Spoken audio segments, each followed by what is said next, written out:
गसोता महादेव मंदिर में महाशिवरात्रि पर्व की तैयारियां जोरों पर। ऐतिहासिक गसोता महादेव मंदिर में महाशिवरात्रि पर्व के लिए तैयारियां जोरों से की जा रही हैं। गसोता महादेव मंदिर परिसर की सजावट बेंगलुरु से मंगवाए गए फूलों से की जा रही है। महाशिवरात्रि पर्व पर हर साल मंदिर में पूरे हिमाचल से श्रद्धालु आते हैं। पांडव काल से स्वयंभू शिवलिंग के दर्शन मात्र से ही भक्तों के दुख दूर होते हैं। मान्यता है कि गसोता महादेव मंदिर में स्वयंभू शिवलिंग में पूजा अर्चना करने के साथ जलाभिषेक करने से मन की मुराद पूरी होती है। कहा जाता है कि गसोता महादेव मंदिर में पांडवों ने कुछ समय बिताया था। मंदिर के महंत राघवानंद गिरी ने बताया कि 18 फरवरी को शिवरात्रि पर्व के दिन हिमाचल, पंजाब व हरियाणा से भक्त पहुंचते हैं। उन्होंने बताया कि हजारों वर्ष पुराने मंदिर में लोगों की अपार आस्था है। रोजाना हिमाचल के लिए हमीरपुर से उषा चौहान की रिपोर्ट। ऐसा है, यहाँ से कोई 1.5-2 किलोमीटर की दूरी के ऊपर ना एक किसान हल जोत रहा था।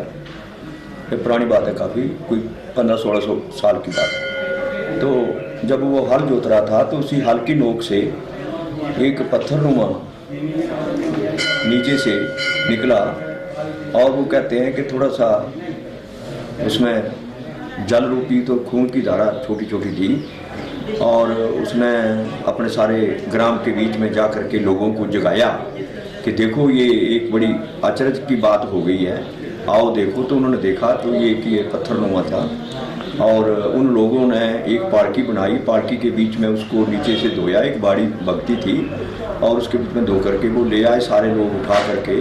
और जब वो यहाँ लाए तो यहाँ विश्राम किया। विश्राम करने के पश्चात जैसे ही वो पालकी को उठाने लगे तो ये जो पत्थर था ये नहीं उठा। तो उन्होंने उस समय के बीच में वो उन्होंने यहीं स्थापित कर दिया, यहीं स्थापित किया। उस दिन से इसकी पूजा होती थी। तो लोग अपनी भावना को लेकर के अपने ग्राम से धोती और साथ में कोई गागर वगैरह या घड़ा वगैरह लाते थे और यहाँ नहा धो करके पूरा घड़ा पकड़ करके शिवलिंग के ऊपर वो जल चढ़ा देते थे। अगर वर्षा होनी होती तो भगवान के चरण है नीचे हैं, तो उन चरणों के पास अगर ये पानी चला जाता, क्रॉस कर जाता, तो शाम को वर्षा हो जाती थी। और दूसरे जो है वो हमारे छोटे छोटे बच्चे जब हम होते थे तो उस समय कालियाँ इतना काले रोड मीम राधे रब्बा छोड़े छोड़, तो ऐसा करते थे और बच्चे नहाते थे और ग्राम से वो थोड़ा सा दलिया और कुछ गुड़ हैं ऐसे लाते थे और यहीं से वो स्नान करके वो दलिया बना करके चढ़ाते थे, तो भी बारिश हो जाती थी। तो लोगों की बड़ी अच्छी भावना है, यहाँ पर शुद्ध भावना है। अपनी भावना को लेकर के वो आते हैं और उनकी जो मनोकामना है वो पूरी आस्था है। पांडवकालीन उप ज्योतिर्लिंग स्वयंभू महादेव गसोता यहीं से कुछ दूर पर एक किसान के खेत से हल जोतते समय हल से लोहालू से टकराए थे। 3 जगह पर पिंडी में निशान आज भी विद्यमान दिखाई दे रहा है। एक निशान से खून की धारा बह रही थी, दूसरे निशान से दूध की धारा बह रही थी और तीसरा जो कटा हुआ साइड में है उससे जल की धारा बह रही थी। ये धाराओं को किसान नहीं देख पाए। महादेव के कोप से किसान और बैल दोनों अंधे हो गए।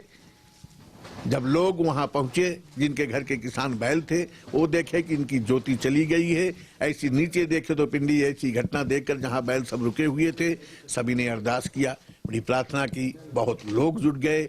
फिर जाकर के अरदास करने के बाद किसान की ज्योति आई, बैल को ज्योति आई और यहाँ के राजाओं महाराजाओं जो जमींदार थे उनको सभी को स्वप्न आया कि हमें ले चल करके इस जगह पर इस राजा की इष्टियालय पर हमें स्थापित करें। 21 पंडितों ब्राह्मणों के द्वारा गाजे बाजे के साथ महादेव का पूजन करके पालकी पर बैठाल करके सभी लोग चल दिए। यहाँ आकर के रुक गए कि थोड़ा गर्मी का सीजन है, तब तो जंगल था, ये सड़क वड़क नहीं थे, घनघोर जंगल था। यहाँ पर रोक करके कि थोड़ा जल पी लें, कुछ बीड़ी से हुक्का कर ले, फिर चलते हैं।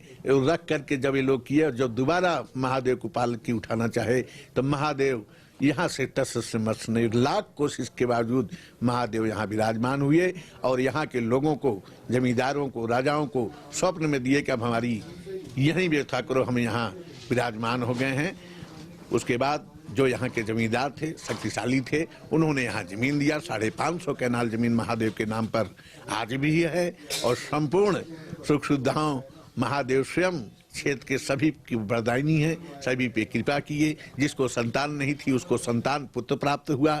और आज भी कहावत प्रसिद्ध है, जय महादेव गोसोता एक एक पाता दो दो होता।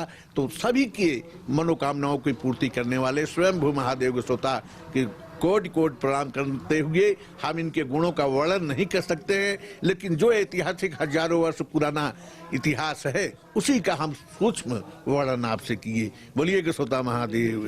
प्रत्येक वर्षों की बात इस बार भी वही तैयारी है। इस बार थोड़ा विशेष तैयारियां हैं। नेक्स्ट समय हमेशा उत्साह उमंग से भरा हुआ होता है, इसमें वृद्धि है, महादेव जी की कृपा है।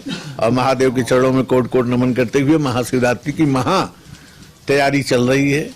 फूल भी बाहर से सब आ गए हैं, आ भी रहे हैं। और चारों तरफ जो है साजो सज्जा और भव्य सजावट के लिए सभी लोग लगे हुए हैं। पूरी तैयारी चल रही है।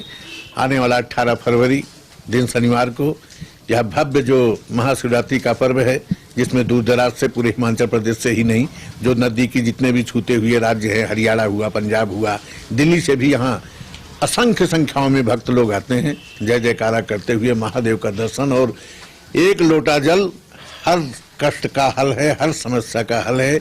इस उम्मीद से महादेव गोसोता वरदायिनी है, वरदान देते हैं। सभी भक्तों पर इनकी कृपा बरसती है। उस आस्था से ये हजारों हजारों वर्ष पुराने प्राचीन इस आस्था के केंद्र महादेव गोसोता के पास महाशिवरात्रि की भव्य तैयारी चल रही है।